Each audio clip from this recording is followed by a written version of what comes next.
You know, it's pretty bad when I'm like, yeah, so yeah.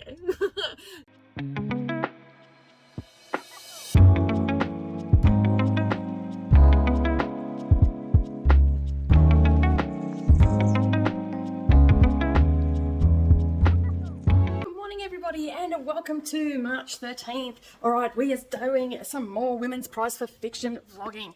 Alright, so basically what we have going on is I am doing them 2 or 3 a week, and I am still currently reading ones that I have to read with my eyeballs. So they'll just get slotted in, but I will mention them in each vlog. So, as some of you know, I am at my daughter's house, and I'm only here for a few more days, so hopefully that will also help with, I'm just going to set this up down here because my arm's tired. It's a little bit sore from lifting all the things. So yeah, so I thought I'd pop out here and have a little bit of a chat. So I've got the camera set up and everything outside now. So basically today, this is the new vlog. So what I've decided to do is I'm just going to do a couple books at a time. I'll find all the ones that I can find on audiobook and read them. But the problem has been that I have only been able to either find them on Kindle or on Audible. But in the last couple of days, exciting stuff is starting to pop up in Everand. And the next lot of books I actually got on Everand. So I pay for my monthly subscription on that. So I would, ultimately like to get some of these books on Everand, because I don't want to have to fork out, because a lot of the books on Amazon for the physical copy are over like $20, $25, some are even $30 and whatnot, and aren't all available either, which is another problem as well. So, because remember, the Women's Prize for Fiction, this is UK published books in the past year, so some of the books may not be published here in Australia just yet. So anyway, that's neither here nor there. But as I said, in the last couple of days, Everand has been coming through for the fans, and I got the next 3 books that I'm going to be reading. So today I'm going to be starting with A Trace of Sun. I always go to call it A Touch of Sun. I don't know what that is, but I keep changing the up, and that's by Pam Williams, and I do have it just pulled up on Kindle. Let me just brighten this up a bit so I can actually read it, because I was reading last night, so I had the light turned right down. So this starts off in 1960, and Scylla and her husband are heading off to England, and they're leaving Rafe behind in Grenada, and so he's left behind so she can find a better life. She is pregnant as well, so when she's left, she was still carrying the baby, and basically Rafe's been left with her sister, and of course he is going to join them as soon as possible. However, a long time period passed between, and I believe it's 7 years. Does it say here? Yes, 7 years later they are reunited. So now they are complete strangers. Now she's kept in touch with him and whatnot. I've listened to the first couple of chapters. She has kept in touch with him, but as time's gone on, he's become more resentful because she's talking more and more about the child that's with them, and he's feeling a little bit resentful and stuff like that at the moment, where I'm at in the story. So yeah, I haven't read that much of it. Basically, there's 87 chapters. I think I'm up to chapter 6 or something. So yes, a minuscule amount. Basically, as I said, I am listening to this on audio, and it is available on Everand for anybody that is looking for it. I am enjoying it so far. It took me, the accent from the narrator took a bit to get used to. I did slow it down. I had to go back a couple of times because I couldn't quite understand the date. Turns out when she said the next date, which was 1961, I realized, because I thought she said 2000, I thought she said 1916, and I'm like, that doesn't sound right for what's happening in the story. And then I worked it out, it was 1960, but that is just my own ear, because I'm listening in my partially deaf ear at the moment, because I've got swimmer's ear in this one. So essentially I can't hear anything. If I've got my headphone in, I can't hear anybody talking to me even without a headphone in. So far I'm liking the narration. I've settled into the accent of it and all that. The story it's not overly exciting at the moment, but I'm hoping that it will get a little bit better, because right now I actually don't care about the characters. I haven't felt that connection with them. Maybe as we get a little bit more settled into the story, but that sometimes happens with literary fiction too. You start it and you just feel like you just don't care. But I'm interested to see where it goes, because again, this last year I read Wandering Souls, and it was also a story of immigration and family and the complexities of family and all that sort of stuff. And there seems to be a little bit of a common theme at the moment with the books that I have read so far, and I even looked up, there is a bit of a thread there of family estrangements, just trauma and all that sort of stuff. So it's going to be really interesting to see where this book goes, because I feel like there's going to be associated separation trauma from Raph. And I think he was only young, like I think he's in his early teens now. So I think he was like 7, maybe 5, around that mark when they left. He may have been a little bit older, I don't know, but he seems to be someone that doesn't really talk very much and all that sort of stuff. That was also hinted to in the beginning, so maybe he there might be some spectrum representation. And so yeah, so I'm interested to see where it goes. There is a secret though, because it says here they tried to move forward with their lives. His mother's secret will make Raph question all he's ever known and who he is. So I'm wondering, because at the beginning, and this is not a spoiler, this is in like the opening chapter, 2 chapters, the husband is doubting whether it's his baby. That's the impression that I got. So I don't know, maybe there's some sort of secret around Raph's birth. I don't know. So yeah, we'll have to wait and see. But I'm going to get on with it. I do have sprints today, and I'm going to be very productive in those. I want to get this book finished today so I can move on to the next one. All right, so I'm going to head off for the rest of the day and finish this book off. I'm going to burn through it pretty quick. It says I've only got 5 hours left, and so I should be able to get that done today and move on to the next one. Hi everybody, and welcome back. All right, I'm just going to do a check-in. I'm about halfway through in A Trace of Sun by Pam Williams. As you heard in the intro, they had gone off to England, left him behind, and they've reunited basically, and it's 7 years later. We've been just going through the story of their family, really. Now, I really honestly thought that this was going to be a story of immigration and just like the hardships, but it's not that. It's actually going a little bit deeper into their family dynamics and, you know, the secrets and all the things that, you know, the things that we keep from one another and stuff like that. So it's really more like, you know, it's sort of like every chapter is like a new year type thing. So we're going through the years quite quickly.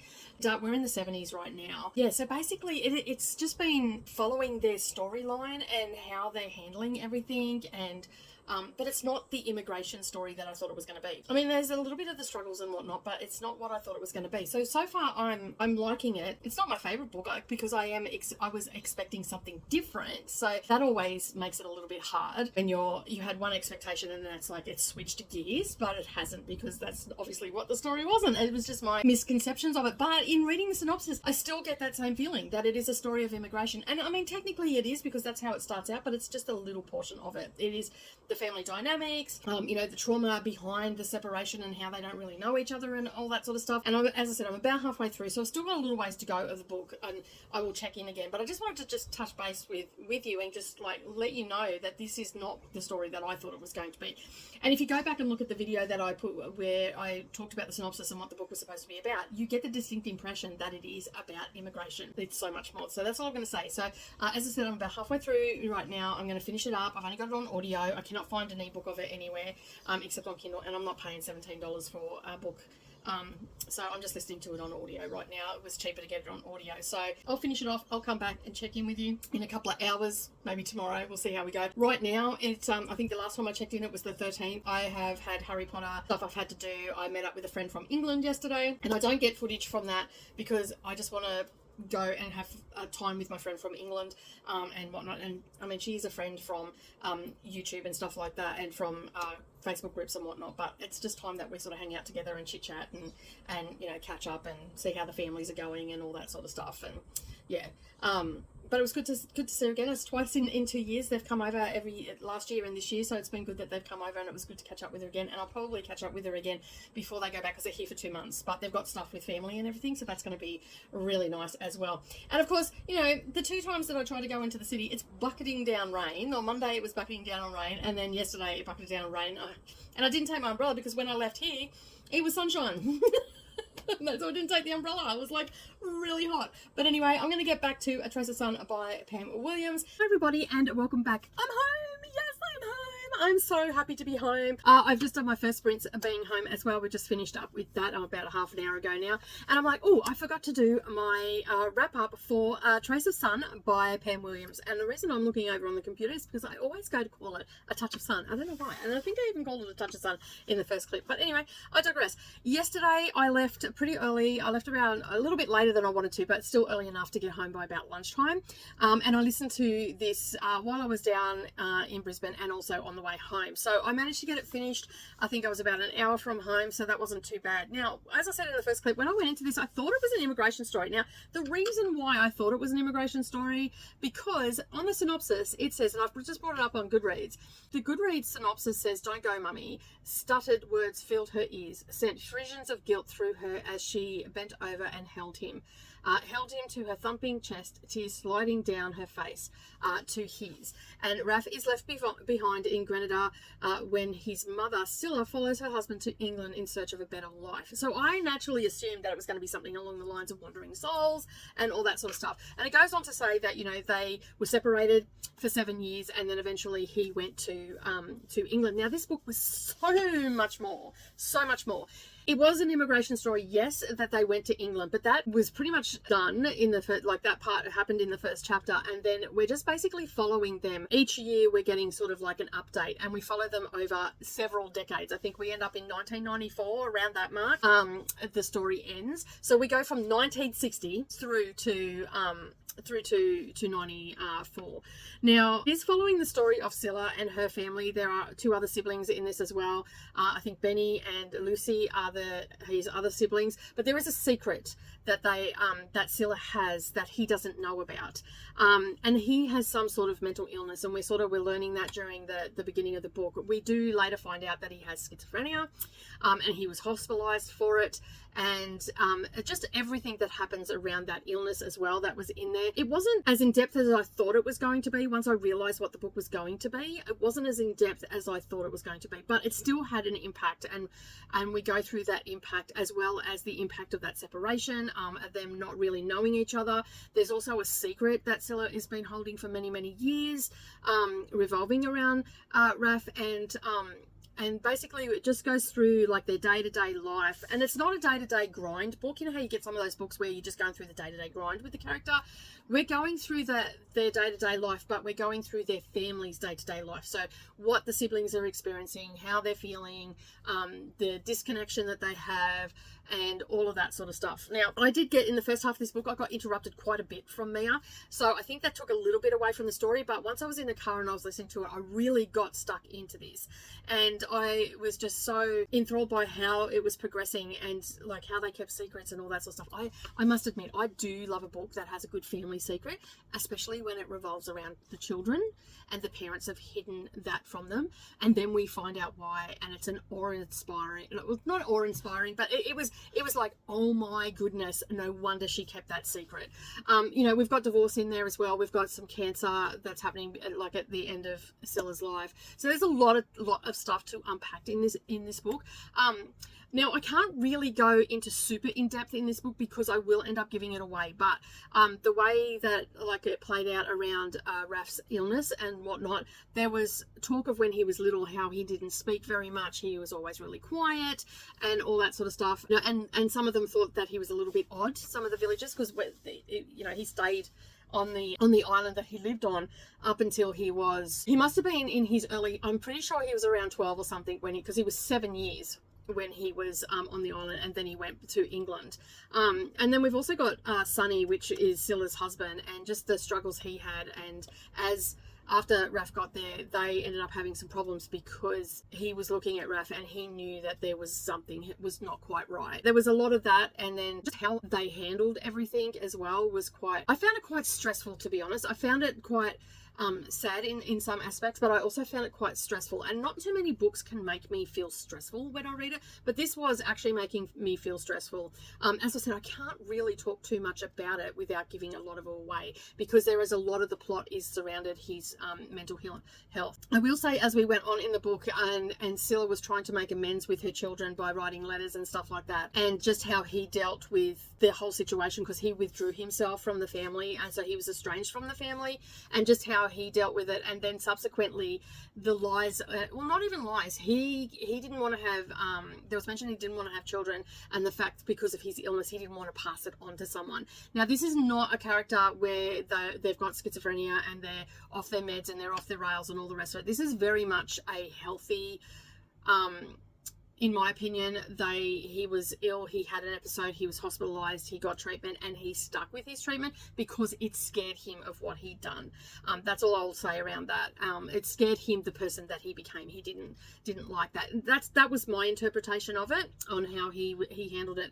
And so when we got a little bit further on in the book, he was talking to his partner, who he had been with for quite some time, but he had withheld this information, that he had schizophrenia and that he was medicated for it. This was the one unrealistic thing that I thought about the book, and I sort of marked it down a little bit for me.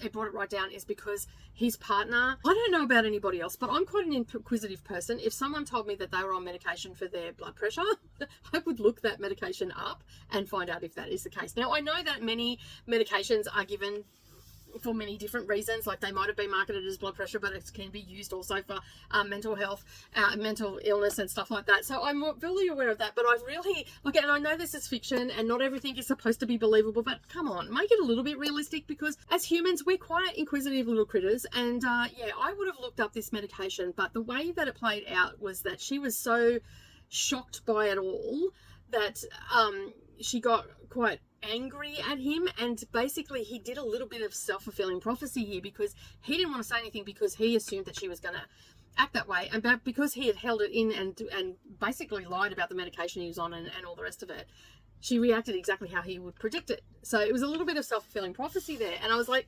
oh, it's very frustrating. But I do understand, I understand why this bit was in there. Not so much that she didn't go and look up what the medication he was on, but I do understand why he didn't say it, because there's such a stigma attached to schizophrenia, because most people think people with schizophrenia, they're violent, they're this, they're that, they're paranoid, they freak out, all the things. Yes, that might be rightly true, but in this case, he was controlling it. He was taking his meds. He was because the fear outweighed the not taking the meds, in my opinion. And that's how I interpret it. I could be interpreting that completely wrong, but that's how I felt they were the thoughts that were running through my head. But overall, this was a pretty good story, and I'm just going to bring up the little preview over here on Goodreads, and it basically says that it's a good fit for readers who are seeking contemporary literary exploration of family relationships, identity, and emotional impact of separation. And that pretty much sums up the book in a nutshell.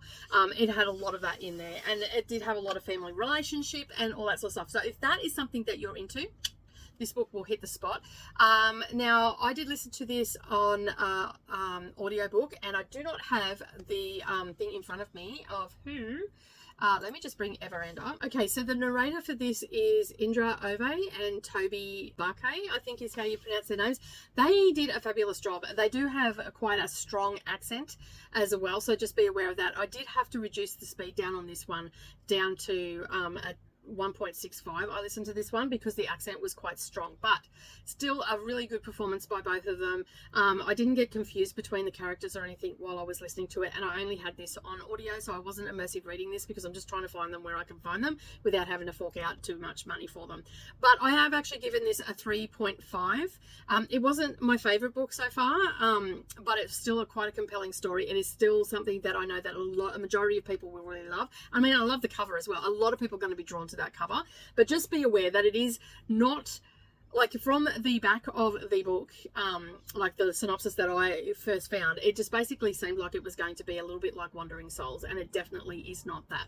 All right, so that is my thoughts on A Trace of Sun by Pam Williams. Absolutely thought it was a fabulous book, and I know that lots of people out there will actually enjoy it. And it's a 3.5-star rating from me. All right, so the next book that I'm going to move on to is one that I'm going to be reading with my eyeballs. And now let me just bring this up because I cannot remember who is the author. Let me just find it. I do have it in my Goodreads, so just bear with me for a moment. It is called Hangman, and you can see there by the cover. It is by Mayim Binyam. This one is a debut novel according to Goodreads. It has a 3.8 rating. It's been rated 621 times and has 137 reviews. It is a contemporary fiction, literary fiction. It's set in Africa, and obviously it made the long list. I don't really know much about this book except for the fact that it is about a man that has travelled back to the subcontinent of Africa, I think Sub-Saharan,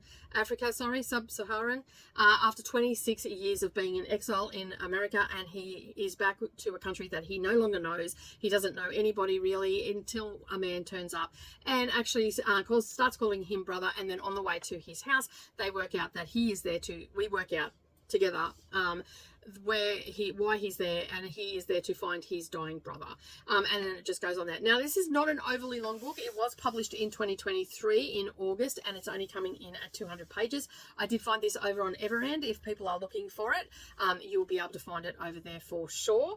And I'm looking forward to reading this one, because this one starts out a little bit weird. How it starts out, it's just like he basically gets a phone call and told to get on a plane.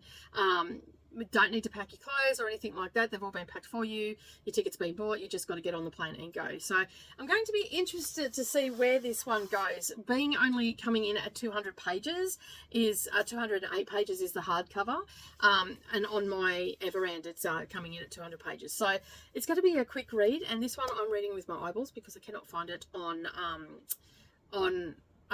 audio anywhere. So I'm going to be starting and finishing my day with Hangman, and until I've done it. So all right, I'm going to get on with that. I will check in probably at about 10%, maybe after the first chapter or two, and let you know what I'm thinking of the book and all that sort of stuff. Hopefully, like sometimes we can get these literary fictions when they're like this, because it says here in Hangman, Maya Binyam tells a story of that search, of the phantoms, the guides, the tricksters, the bureaucrats, the debtors, taxi drivers, relatives, riddles, and strangers that will lead to the truth. So sometimes these can be a little bit tricky to read, so we'll see how we go, see if my brain can work it all out, and I will check in, as I said, after chapter 1 or 2 and let you know if it is as weird as I think it's going to be. All right, I will see you soon. Good morning, everybody, and welcome back. All right, I'm just doing a check-in for Hangman by Maya Binyam. I've just got it up on the computer just so I knew how to say her name, but this is what the cover looks like. I'm reading this on Kindle, on Everend as an ebook. So yeah, so I was going to purchase it on Kindle, and then I found it popped up on Everend. So I saved myself some money there because I've already got that subscription, so that makes that nice and easy. All right, so we are at the 19th of March, and this is my 5th book from the Women's Prize for Fiction. So, you know, I'm let's say a quarter of the way through. Now, we knew we were going to hit a book. Now, this sounded really interesting to me, and when I put this into the second lot of books because I found this very intriguing. So a man returns to his country, his place of birth, after 26 years of being in exile in America. Okay, now I'm not entirely sure why whether he was actually politically exiled or whether he just exiled himself, you know, like he's moved away and just not gone back to his family. I'm not too sure about that at the moment, but I just finished chapter 2, which has got me to 19% in the book, around about 40 pages. So yeah. You know, it's pretty bad when I'm like, yeah, so yeah. So basically, right now, I am utterly perplexed and confused by this book.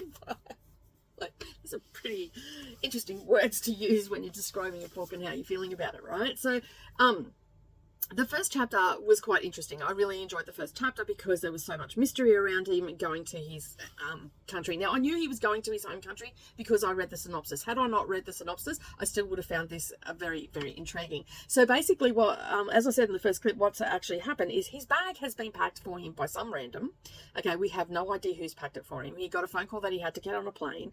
He was on a plane where they didn't speak the same language as him, and he was heading to Africa, Sub-Saharan Africa, and he's been away from his country for 26 years, as I just previously said. So that was all fine and dandy. So his bag has been packed, the airfare's been taken care of, he's on this plane, he gets to his destination country, he opens up his wallet, and he's like got to pay $50 for the visa that he didn't have and all this sort of stuff, and then he knows no one in this country or anything like that. So he's totally out of his element, like just having no idea why he's going there. Like, as the reader, I have no idea why he's going there. He may have an idea, but he hasn't divulged that information yet. And so that was was really intriguing. I was really enjoying that part. Then we got to chapter 2. So he ended up like getting the immigration costing $50. Then some guy swindled him out of some money for the cart for his thing. And then he was speaking to people that were waiting for cabs or whatever. And then someone approached him, and that was this man was calling him brother.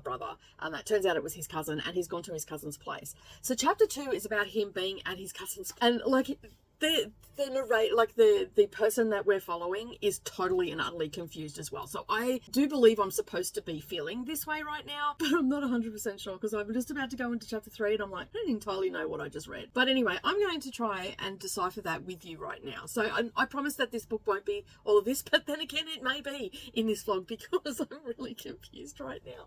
So he is at his cousin's place. He goes and has a shower. Now he has no ideas what's been packed for him or anything like that. And then there was a scene in the book in the first chapter where he's on the plane and the person beside him died, and so at the time of being asked what you would prefer, do you prefer chicken or fish, because they were serving the meals and all the rest of it, and because the person beside him died, they gave him 2 meals, I think, or they just gave him the 2 meals because they felt that would help with the grief of, because he had to sit next to a dead person for the rest of the flight, right? And so anyway, that was fine. The person, and we don't know, it's an unnamed man. So, and the only reason I know it's a man is because it says a man returns home. Other than that, I wouldn't know until probably chapter 2, because he does mention his wife. So, but that could mean anything. At this point, it could mean anything. But anyway, so he had to sit next to this dead person, and he ended up with a fish and a chicken meal, and he just didn't want to eat them. So he was pushing his food around, and then he put it in a plastic bag and then hid it. And then he's out at his cousin's place. So this has been like the next day, I think. So, and I can imagine it's hot in Africa, right? And so, you know where I'm going with this, right?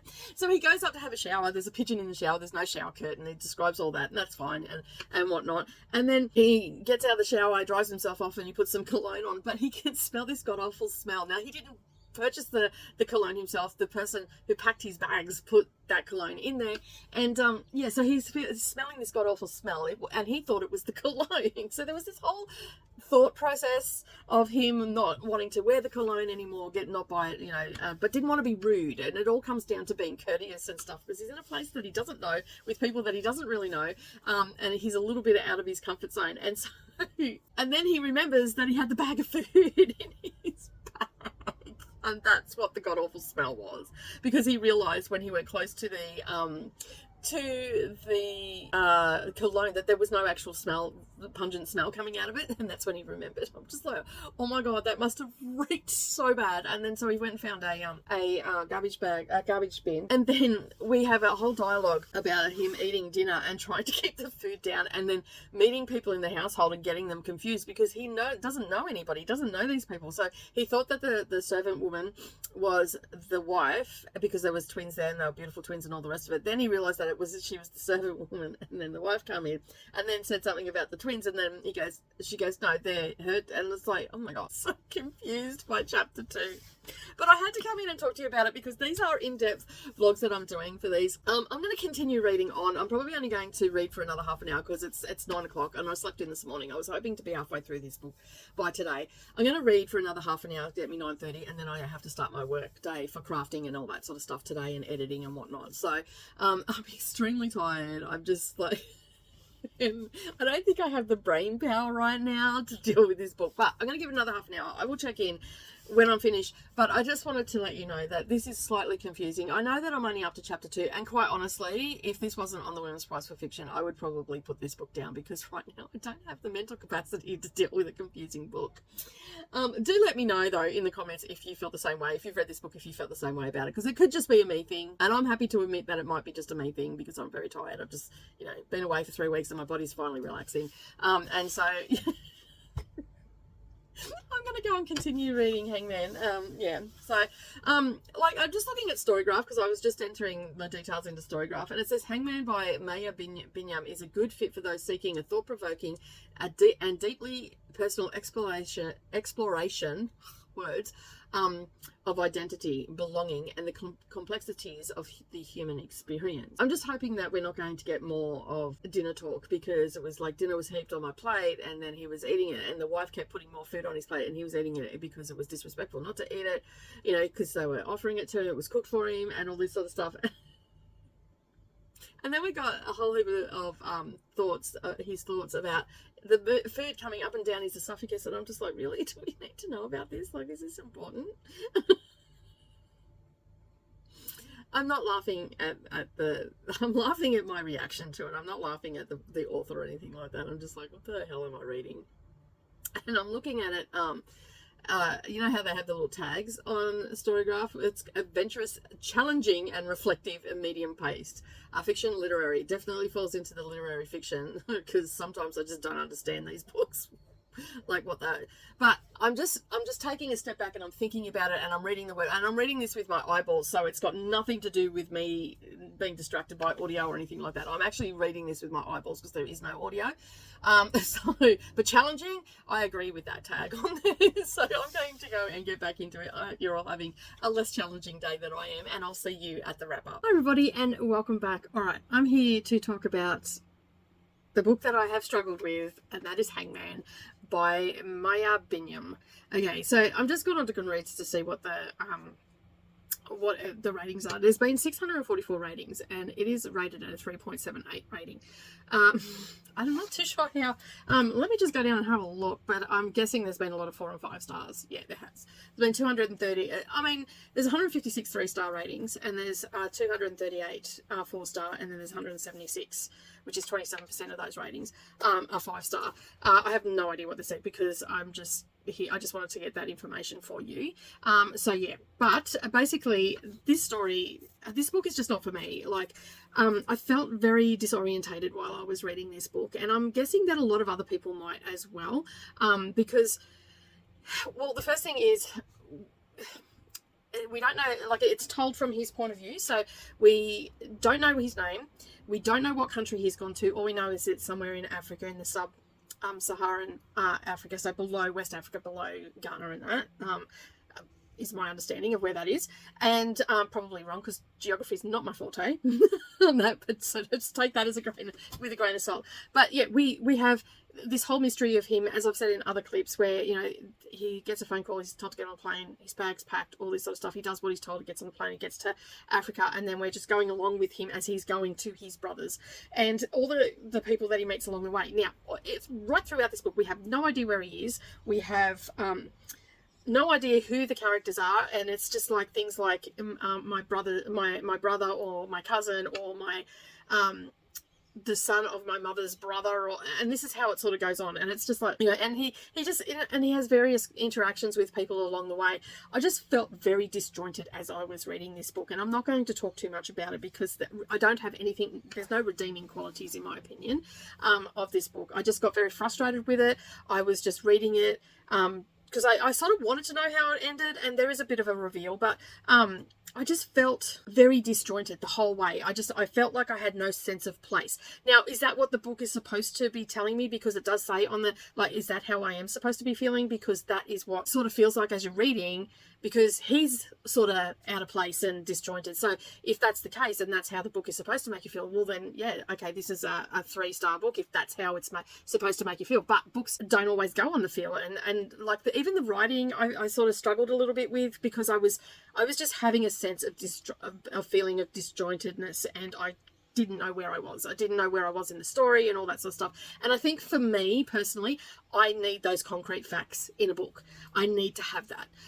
Now, I'm not saying that like someone else might love it. I mean, obviously there's a lot of people that think that it's a great book. I mean, over 200 people have said that it's a 4-star book, and that's absolutely fabulous. For me, it's definitely a 2.5 star. I have rated it on Goodreads as a 2-star, and yeah, so I really struggled with this, and it's just a shame, because you know, I want to go into the Women's Prize, you know, enjoying my books and all that sort of stuff, but like last year, I didn't get along with all the books. So this is the first one where everything last year I rated 3 stars. This one I've actually given a 2 star because I feel like there'll be more people that would feel disjointed as they're reading it and disconnected. Like, I didn't actually really even care about the character in the end. Like, all I kept thinking was, come on, get to the end. Are you going to get to your brother, or is this just going to go round and round the mulberry bush?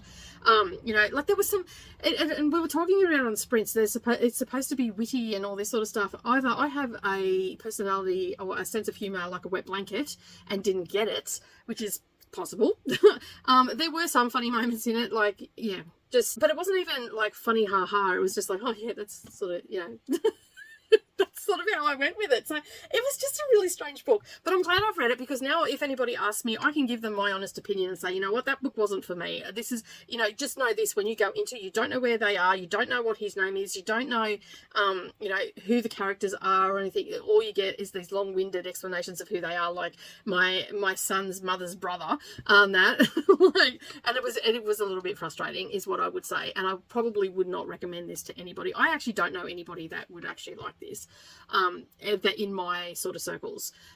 So yeah, so that, unfortunately, it's the first fizzer for the list, and we're bound to get them. But I'm going to leave it at that, a 2.5 star rating. But I have actually rated it 2 stars on. I'll probably give it 2.5 to be honest. No, I think I'm going to stick it at 2. So yeah, two stars.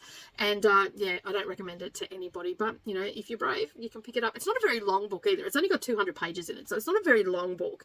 And it didn't take me long to read. I think I've done it in probably about 3 sittings. The first 2 were only for about an hour or so, and then I finished it up on sprints. So it wasn't too bad of a, like, time-wise. It didn't take me too long. So that, you know, you can bear that in mind if you want to pick it up. But anyway, that is my thoughts and feelings. And if you want to see some more thoughts and feelings on it, you can always watch my Wednesday sprints, because I will be doing I will be reading ones with my eyeballs, and if not audiobooks, and you'll probably get my candid sort of feelings about them on my Wednesday sprints, which is Tuesday evening after Brittany's on. Brittany loves reading. After her Tuesday sprints, we roll over to mine, and yeah, and that's where I'm using them to keep me on track and help me get ahead. All right, so that is that. Okay, so the next book that I'm going to start, this one I have on audio and also on Kindle as well, so I can do some immersive reading, which is my favourite way to read, as most of you already know. The next one I'm going to read is River East, River West. This is by Aubrey Lescure, I think is how you pronounce it. It actually has a pretty good rating. I've just pulled Goodreads up because I could not remember what this one was about. So this has a 4.9 star rating. There's been 599 ratings on this, and so that's pretty good. Like, 179 people have actually reviewed it, and it is falling into the historical fiction, literary fiction, China, Asia. It's got all those tags on it as well. This was published in January of 2024, so it's a relatively new one, and it comes in at 352 pages. So yeah, so I'm pretty excited to get to this one, because I was just reading the top blurb and I remembered what it was about. And I mean, historical fiction is my jam anyway. So this is set against the backdrop of developing modern China. It's a mesmerizing literary debut is part of a coming-of-age tale, part family and social drama, as it follows 2 generations searching for belonging and opportunity in a rapidly changing world. So we've got a couple of timelines in this one. So 2007, where 14-year-old Ava always longed for more and is being raised by her American expat mother, but she's never known her Chinese father. And then it's also in 1985, in the seaside city of a Chinese town that I don't know how to pronounce, Lufeng, is a young married man and a lowly clerk in a shipping yard, and he's always dreamed of a bright future. So it seems like we've got as we said, we've got the 2 timelines and all that sort of stuff, and this is a reversal of east to west immigrant narrative, as I said, set against China's political, history and economic rise. River East, River West is an intimate family drama and a sharp social novel, alternating between Alva and, I think that it's ALVA, so Alva and Lufeng point of view. So we're getting both of their point of views, and it's an exploration of race, class, cultural identity and belonging.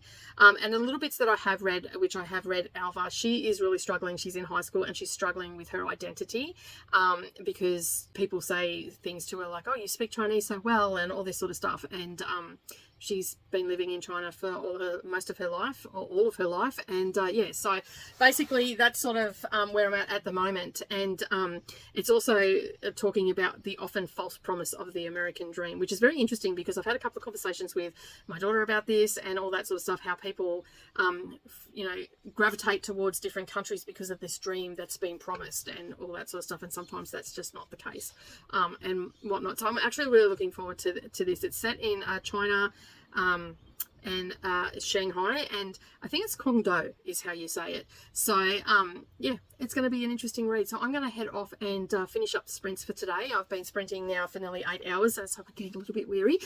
So I'm going to head off and continue doing that and read a little bit more of this book, and hopefully I'll have it all finished and I'll be back with a wrap up. But so far, as I said, I've read a few chapters and we've just been with Alva at the moment. So so far I am actually enjoying it, but that's not surprising really, because as you all know, historical fiction is my jam, and I don't mind when we've got like mixed culture stories and identity stories and stuff like that. I really do enjoy those sort of stories as well. Hi everybody, and welcome back. Today is Saturday the 23rd. I have started my 6th book off the Women's Prize for Fiction. I'm probably running a couple of days behind, but I'm sort of just reading them during the week and then having the weekends off to do other reading, just to give me a break, because most of them have had some pretty heavy topics in them and all that sort of stuff. So today I'm reading River East, River West. This is a reverse east to west immigration story. We're following 2 timelines, one in 1985, one in 2007. The 2007 narrative is actually about Alva, and from her point of view, she is a Chinese-born American Chinese child, and her mother's name is Sloane. She is an expat, and basically was according to the story so far, she was a movie star, then the movie never seen the light of day, and basically yeah, she stayed in China. So China, the Americans that are in the story seem to be able to just do whatever they want. They don't have the constrictions that are on them that the Chinese people do. There's some pretty heavy topics in here about the one child policy as well. We're looking at that in 1985, where we're following the timeline of Lu Feng, and he is a young married man, and his wife is just about to have a baby, and basically when she goes in for the baby, it's quite explicit what they do, and it's only just been touched on at this point of the one child policy that they had. So he is you know, basically struggling to make ends meet. He works at a shipyard and all that sort of stuff. So we're following his timeline, and we're in the 2007 timeline. We are following Alva, but we're also having a bit of a closer look at Sloane's story as well, which is her mother, and she has just married her landlord, and basically she thinks it's going to be easier because there's money there and all the rest of it. Alva right now is just being a spoiled little brat. and it's just, she's frustrating me just a little bit, but we're following her story fairly closely because she is in both worlds. So she is Chinese as well as American. Her mother is American, her birth father is Chinese, and she has lived in China all her life. And so she was going to a local Chinese school, and one of the scenes in this was where she went against the teacher. So she basically got expelled from the school because she was starting to ask questions. Now she's been watching movies. She gets pirated movies and all this sort of stuff, and watches movies, and she's quite taken with the whole, I want to go to America, I want to do this, I want to do that, because she's only ever known China, and it's a lofty dream of hers that she wants to aspire to, but she's sort of going about it the wrong way. And Alva, I think is how you pronounce her name, Alva, I'll just say it like that. Her story is a little bit of a coming of age story, and so we're seeing the like her parents aren't always there either. Like there's a little, like they go off and do stuff, and sometimes she's at home by herself, and yeah, we're looking at the isolation that she's feeling, and she's not really fitting in most places because that people can see that she is Chinese, and yeah, and so she's just struggling. You know, it's sort of a little bit of, I wouldn't, stereotypical is not the right word, but it's sort of the stuff that 14-year-old girls go through. There's some drinking, some drug taking, and all that sort of stuff. Right now, she's made she got expelled and basically made a deal with her new stepfather that she's going to, she wants to go to the American school.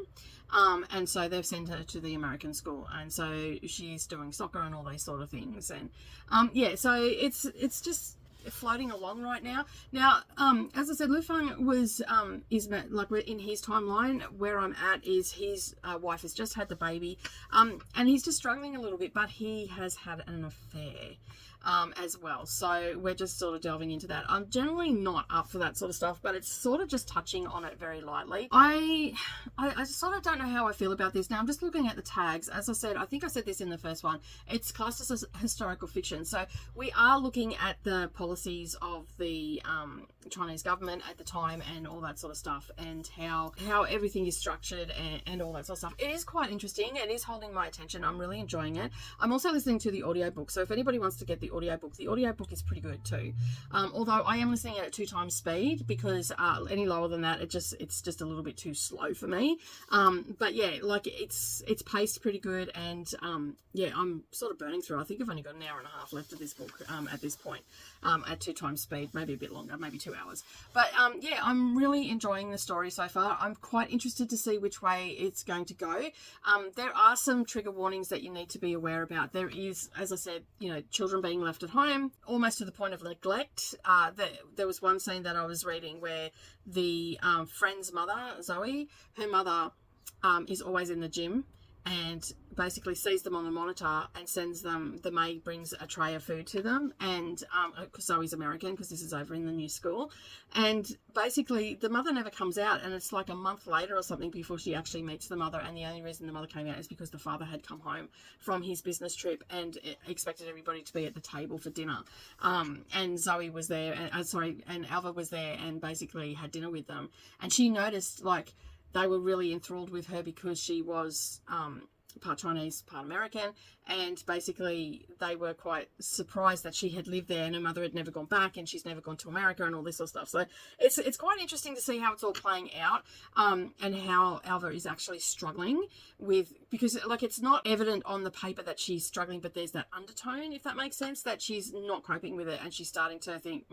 like that's sort of where I'm at the moment. Or I could be just thinking more into it, which is quite possible, because this sort of stuff always, you know, it always can be quite raw and quite challenging to read, and quite upsetting at times, especially when you've got things like young kids consuming alcohol. You know, the mother in me just wants to wrap her in a hug and you know, like getting really off their face, you know, and drugs and all that sort of stuff. And yeah, so some of that sort of stuff can be tough to read for some people and whatnot. Like, as I said, the mother in me just wants to sit her down and go, you know, you need to just stop it and just, you know, take a chill. Relax. It's gonna be okay. And all that sort of stuff. So yeah, but I'm enjoying it. I'm going to finish it up today, and then I'll do my wrap up in a little while. And yeah, I'm really happy that this book was on there. It's a little bit different. This is the second historical fiction that I've read off the list so far. So the first one was The Maiden, which I gave 5 stars. This one's like this one's sitting pretty high at the moment.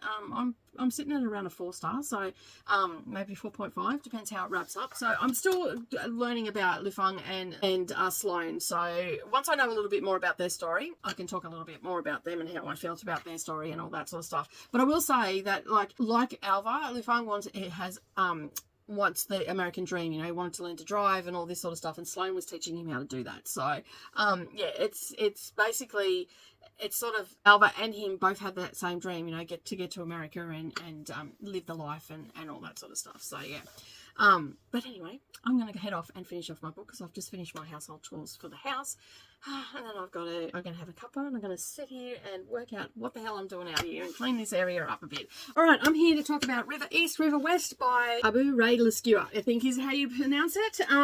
It's a name. Anyway, I just finished it about 10-15 minutes ago. I've had a pretty hectic day. I've been getting lots of housework done. Have I done any in my craft room? No, I haven't, but I went and done some shopping, and I found some books that I was looking for in the secondhand shop for 20 cents each. Some VC Andrews, but you'll see them in another video. All right, so this story is pretty good. Like, I was really, really happy with it. I don't really know how else to like, what else I can really say. It pretty much follows what's happening in the synopsis, except that we end up having the timelines converge, and that is Lu Feng is Sloane's husband in the now with Alva, and it is also the same Lu Feng that we knew back in 1985, and we followed the timeline until they've converged together and then they're a family unit. But we do go back every now and again to those years to find out what happened to his family, because we know that he was married in the beginning of the book, and then now he's married to Sloane, who he met as a young woman that was teaching English at a college. And yeah, so we find out what happened to his family and everything like that, and how their paths sort of crossed a couple of times during that time from 1985 to 2007, in that 22 years, and everything that was happening in the background in China. So there were foreigners that were coming in and doing business there and all that sort of stuff, and how Alva ended up being with them, and the stuff that happened there, which was sexual assault with her. And yeah, there was so many things that were going on. It's sort of like we had that main story that was happening with Alva and her mum and the Fung, and then we had all these other things that were happening. I will say that there is some triggers in this. There is suicide in this, there's sexual assault, there's alcohol consumption by minors. Some people find that tough to read about. It wasn't like really graphic or anything like that. Like, we knew that Alva was drinking a lot, and she was drinking a lot, and she got herself into some predicaments and all that sort of stuff. And so yeah, but and the story goes right through to the point where we're at it must have been like the 2009 collapse, or the 2007, whenever we had that global financial crisis. That's the point we get to, because Levung had actually made quite a considerable amount of money, and he was able to have properties and all that sort of stuff. And obviously Sloane rented from him, and then they've married, and Alva was like used to him giving money to her and all that sort of stuff, even though they had been poor before, because her life wasn't that glamorous as an expat and whatnot. And so Alva got really used to getting a lot of money from him, and she was skimming, like asking for extra and all that sort of stuff, and putting it away, because her plan was to get a plane ticket and go to America. I won't say how it all ended and all that sort of stuff, but they did lose their money and whatnot, and they had to make some tough choices, and all the Americans that were there had to go home, because basically there was the global financial crisis, and it affected America more than it affected the people in actual China, the Chinese businessmen and all that sort of stuff. It didn't so much affect them as much as it affected the Americans, because the Americans had so much tied up in China and all that sort of stuff. It was a really interesting way of getting all of this information out. There was a brief mention of Tiananmen Square, not a lot, just a little bit. There was just, I think, like a couple of paragraphs. So there was little bits of history from China just getting dropped into this book, and just the look on how everybody was struggling with their identity, and how people treated the Fung as well, because when he went out, like whenever he went out with Sloane, people would say really derogatory things towards him and all that sort of stuff. And basically it was harsh and whatnot, and he got himself into a bit of trouble in part of the book about it, and you know, his reaction and all that sort of stuff. But it's also like, it is very much a coming of age story for Alva, and her realizing that she is more than what she thinks she is, and you know, that the American dream is not always the be all and end all and all that sort of stuff. So it's quite interesting how this was played out. I thoroughly enjoyed it. I've actually given it a 4.5 star rating. Just like, it's historical fiction, yes, but it was just it was so well presented and so well written, and the themes were well flushed out and all that. And I just thoroughly enjoyed it, and I didn't want to put it down. So for me, that's a great book. Like, sometimes, you know, you can go in, as most of you know, you can go into a historical fiction or something like that, and you have these expectations. I can see why this is actually on the list. I just think it was a thoroughly well flushed out book, and the themes were quite good in it as well. Now, I'm trying to think. There was the consumption of alcohol and drugs by the miners. There was sexual assault. There was, you know, identity was a big theme in this, and race was a big theme in this as well. And just the little bits and pieces that from history that were in there. I think that was pretty much all. I'm just trying to think. Look, I know I've only just finished the book, but, you know, these themes have been happening throughout the book. And it's a 350 page book, so it's not a big one. If you haven't picked this up before, I highly recommend that you do pick it up. I think you'll thoroughly enjoy it. The story is great. It's definitely like because Alva is 14, it's not YA. It definitely has adult themes and everything in it. It's definitely not a YA. But an older, like, YA student that is reading a lot of, you know, older books and whatnot could probably tolerate this, but just let them know that there is suicide in it, and also alcohol consumption and drug consumptions and sexual assault. But other than that, it's a great book. I think anybody that likes historical fiction will actually enjoy this story, regardless of the themes. And as I said, I've given it 4.5 stars. But that is the end for this week's vlog. That is week 2 done and dusted, and book 6. I have no idea what I'm moving on. I think I'm moving on to Night Bloom next. I'm not 100% sure. I don't have my book out here, but that'll be the start of another vlog. But yeah, that is it in a nutshell for this week. I hope that you've enjoyed it, and if you have, don't forget to give me a thumbs up down below. Hit that subscribe button because it doesn't cost you anything to do that, and then that way you won't miss out on any future posts. And join me again next week for vlog 3 for the Women's Prize for Fiction Longlist Read Along for 2024. And as always, keep turning those pages, and I'll see you in the next video. Bye for now.